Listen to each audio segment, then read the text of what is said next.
साथियों, आज आज यहाँ आप सब हमारी माताएं बहनें, हमारे बड़े बुजुर्ग और इतनी बड़ी संख्या में मौजूद मेरे सभी युवा साथी, आप सब आज इतनी बड़ी संख्या में यहाँ इकट्ठा हुए अपनी आदरणीय बहन जी के विश्वास पात्र आपके अपने विधानसभा जेवर से बहुजन समाज पार्टी के उम्मीदवार सतवीर सिंह नागर जी के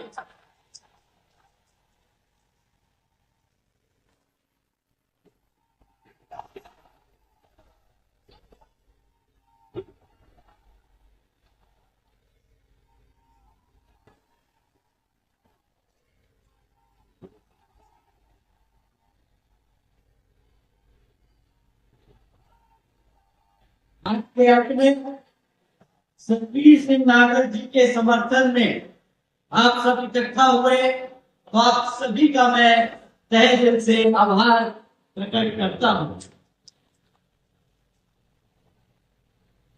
साथ ही आज इस सभा को सफल बनाने के लिए पिछले कुछ दिनों से हमारे पार्टी के सभी नेतागण, जिसमें खासकर आदरणीय पूर्व सांसद श्री मुमताज अली जी, श्री नरेश गौतम जी, श्री कृष्ण इंदौरिया जी, श्री लखीम सिंह जी, श्री राजेंद्र सिंह जी, श्री ओम प्रकाश कश्यप जी और उनके साथ साथ हमारे सभी जिला विधानसभा में भाईचारा सभा कमेटी के सभी सदस्य लोग, आप सभी का मैं तहे दिल से आभार प्रकट करता हूं। साथ ही आज मैं आदरणीय बहन जी के संदेश पर हम सभी से जुड़े कुछ जरूरी मुद्दे आप लोगों के बीच में रखने से पहले समय समय पर जुड़े महान संतों गुरुओं में से खासकर महात्मा ज्योतिबा फूले, छत्रपति शाहू जी महाराज, श्री नारायण गुरु, बाबा साहब डॉक्टर भीमराव अंबेडकर जी एवं बीएसपी के संस्थापक मान्यवर साहब श्री कांशीराम जी को नमन करता हूं। साथियों, मैं बहुजन समाज पार्टी की राष्ट्रीय अध्यक्ष व उत्तर प्रदेश की 4 बार रही मुख्यमंत्री एवं पूर्व सांसद आदरणीय बहन जी के नाम से लोकप्रिय बहन कुमारी मायावती जी का भी पूरे तहे दिल से आभार प्रकट करता हूं। आप सब जानते हैं कि आदरणीय बहन जी ने अपनी पूरी जिंदगी बहुजन समाज पार्टी के जन्मदाता एवं संस्थापक मान्यवर साहब श्री कांशीराम जी के बताए हुए रास्ते पर चलकर परम पूज्य बाबा साहब डॉक्टर भीमराव अंबेडकर जी के मानवतावादी एवं आत्मसम्मान व स्वाभिमान के मूवमेंट को अपने आजीवन त्याग, तपस्या व कड़े संघर्ष से एक नई राजनीतिक ऊर्जा व शक्ति और पहचान दी है तथा आपके उत्तर प्रदेश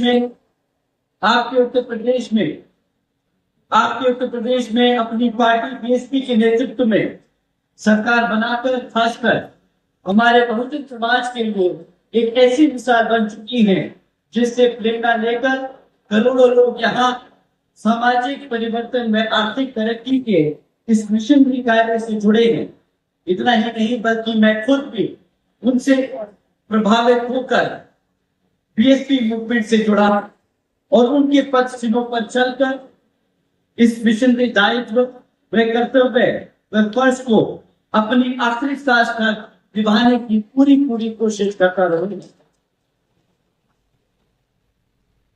साथियों, जैसा कि आप जानते हैं कि आपके प्रदेश में पिछले 10 सालों से भाजपा की सरकार सत्ता में आसीन है। इन लोगों ने पिछले 10 सालों में क्या काम किया, यह आप लोगों को जानना बहुत जरूरी है। आने वाले विधानसभा चुनाव में ये लोग आप लोगों के बीच में आकर कई किस्म के वादे, अपने मैनिफेस्टो और विज्ञापन देकर अपनी कमियों को छुपाने का काम जरूर करेंगे, परंतु आपको इनकी सच्चाई, इनकी हकीकत जानना बहुत जरूरी है। इन्होंने पिछले 10 सालों में कुछ किया ना किया, परंतु विज्ञापन देने में ये कभी पीछे नहीं है। इन्होंने विज्ञापन दिया विकसित उत्तर प्रदेश का, इन्होंने कई विज्ञापन दिए एक शिक्षित उत्तर प्रदेश के, उन्होंने विज्ञापन दिया एक सुरक्षित उत्तर प्रदेश का। मैं भाजपा की सरकार की कमियां गिनवाने नहीं आया हूं, उनका रिपोर्ट कार्ड लेके आया हूं।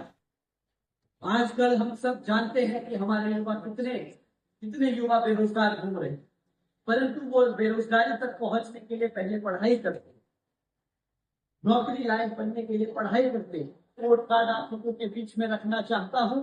और जो हमारे समाज, हमारे लोग, उनकी समस्या है, आज मीडिया बंधु जो यहाँ इतनी बड़ी संख्या में मौजूद है, आपके माध्यम से पूरे देश भर में, पूरे उत्तर प्रदेश में लोगों के बीच में रखना चाहता हूं।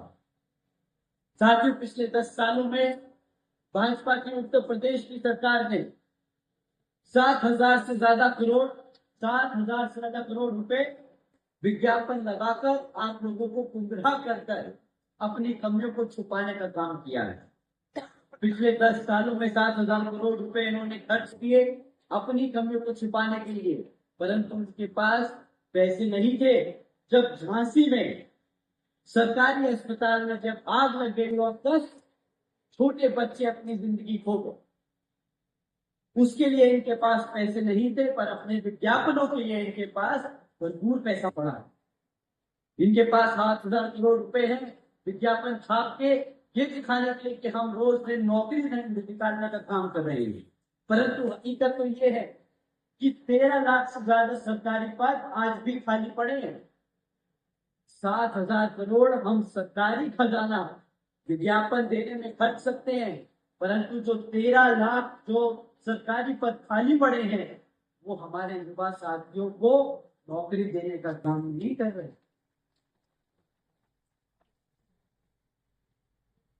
जो सरकारी नौकरी बची कुची थी, उसको कॉन्ट्रैक्चुअल जरूर बना दिया है, ताकि जो हमारे समाज के लोगों के लिए बाबा साहब डॉक्टर भीमराव अम्बेडकर जी ने संविधान में आरक्षण की व्यवस्था तय करी, वो ना देना पड़े। आप इनकी मानसिकता को, इनके काम से समझने की कोशिश कीजिए, इनके हर एक एक्शन से समझने की कोशिश कीजिए। इनके पास 7,000 करोड़ थे विज्ञापन छाप के ये दिखाने के लिए कि हम अपने बच्चों को पढ़ा रहे हैं, पर आपको जानकर हैरानी होगी कि पिछले 10 सालों में हमारे उत्तर प्रदेश में ही इन्होंने 25,000 से ज्यादा स्कूल बंद करने का काम किया। अगर आपके पास 7,000 करोड़ रुपए हैं विज्ञापन देने के लिए, तो क्या आपके पास हमारे बच्चों को पढ़ाने के लिए स्कूल खोलने के पैसे नहीं? आप लोगों को ये सवाल साथियों उठाना पड़ेगा।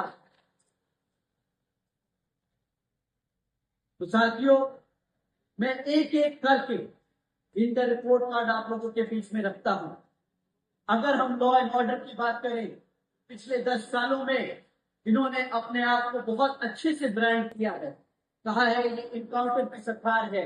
यहाँ पर आदरणीय मुख्यमंत्री जी के राज्य में यहाँ पर लॉ एंड ऑर्डर एकदम चुस्त और दुरुस्त है, पर हकीकत कुछ और कहती है। पिछले 10 सालों में ये लगातार रिकॉर्ड कहता आया है कि हर साल 30,000 से ज्यादा हत्या हमारे उत्तर प्रदेश में हो रही है। 65,000 से ज्यादा महिलाओं के खिलाफ केस दर्ज होते हैं। छेड़छाड़ के केस हर साल 65,000 से ज्यादा महिलाओं के खिलाफ अत्याचारों के केस दर्ज हो रहे हैं। 10,000 से ज्यादा किडनैपिंग, एक्सटॉर्शन, रैकेटियरिंग के केस दर्ज हो रहे हैं। ये मैं अपने आप से नहीं कह रहा, ये सरकार का रिपोर्ट कार्ड इनके लिए खुद कहता है। ये एनसीआरबी का आंकड़ा है साथियों। और साथियों, आप इन आंकड़ों को हल्के में मत लेना। वो 3,000 हत्याएं, वो 65,000 महिलाओं के खिलाफ अत्याचार, वो 10,000 केस जहां पर किडनैपिंग और एक्सटॉर्शन का काम हुआ। साथियों, ये आंकड़े नहीं है।